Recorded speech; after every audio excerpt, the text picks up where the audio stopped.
السلام علیکم، میں الیاس خان، آپ دیکھ رہے ہیں میرے فیس بک یوٹیوب چینل حافظ الیاس خان آفیشیل۔ آج میرے سے بڑے پیارے بھائی موجود، آئیے ان سے کچھ سوال جواب کرتے ہیں۔ السلام علیکم۔ وعلیکم السلام۔ کیا نام ہے بھائی آپ کا؟ آصف سعید۔ آصف سعید بھائی، کیا کرتے ہیں آپ؟ میں MBBS کر رہا ہوں۔ کون سے علاقے سے ہیں؟ میں بہاولپور سے ہوں۔ اچھا، MBBS کا کب کمپلیٹ ہو گیا کہ کنٹینیو ہے ابھی؟ میرا ابھی چوتھا سال چل رہا ہے۔ کہاں سے کر رہے ہیں؟ FMH سے۔ اچھا، چہرے سے آپ حافظ قرآن لگ رہے ہیں، حافظ قرآن ہے ماشاءاللہ۔ جی الحمدللہ۔ اچھا، قرآن سے ریلیٹڈ کچھ کویشچن کر سکتا ہوں آپ سے؟ جی بالکل کریں۔ اچھا، یہ بتائیے گا کہ قرآن پاک کی وہ کون سی صورت ہے جس میں بسم اللہ نازل نہیں ہوئی؟ سورۃ توبہ ہے۔ جی بالکل درست فرمایا آپ نے۔ قرآن پاک میں سورۃ توبہ جو ہے اس میں بسم اللہ نازل نہیں ہوئی۔ اس میں مفسرین نے لکھا ہے کہ اس میں مشرکین سے جنگ کا اعلان کیا گیا ہے اور اس صورت میں اللہ کی ناراضگی اور غضب کا اظہار ہے۔ اچھا، نیکسٹ کویشچن میرا آپ سے یہ کہ وہ کون سی صورت ہے قرآن پاک کی جس میں 2 مرتبہ بسم اللہ آیا ہے؟ یہ وہ سورۃ نمل ہے۔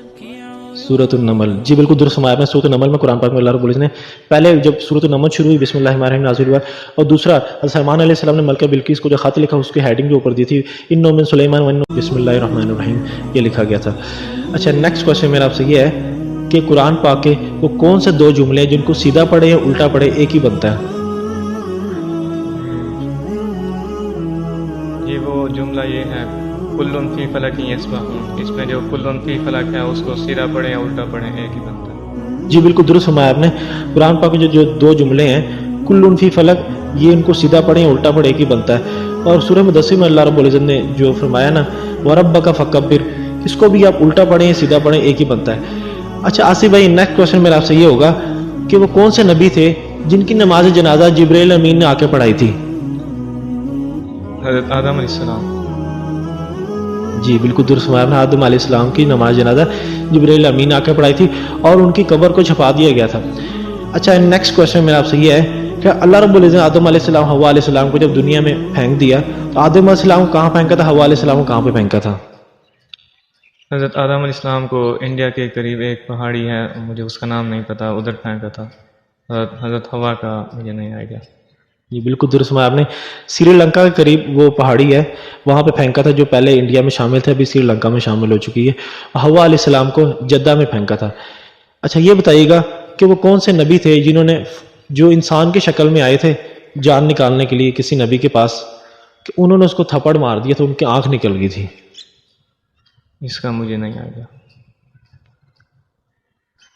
حضرت موسیٰ علیہ السلام کے پاس اللہ رب العزت نے جان نکالنے کے لیے جب فرشتے کو بھیجا، انسانی شکل میں بھیجا، تو موسیٰ علیہ السلام نے اس کے منہ پر تھپڑ مارا جس کی وجہ سے ان کی آنکھ ضائع ہوگی۔ تو اللہ رب العزت کے پاس گئے کہ آپ نے اپنے بندے کے پاس مجھے بھیجا جان نکالنے کے لیے، انہوں نے جان تو نہیں نکالنی تھی بلکہ مجھے تھپڑ مارا، میری آنکھ ضائع ہوگی، تو اللہ رب العزت نے ان کی آنکھ ٹھیک کر دی۔ اچھا آصف بھائی، نیکسٹ کویشچن میرا آپ سے یہ ہے کہ وہ کون سے صحابی تھے جو سب سے زیادہ مالدار تھے؟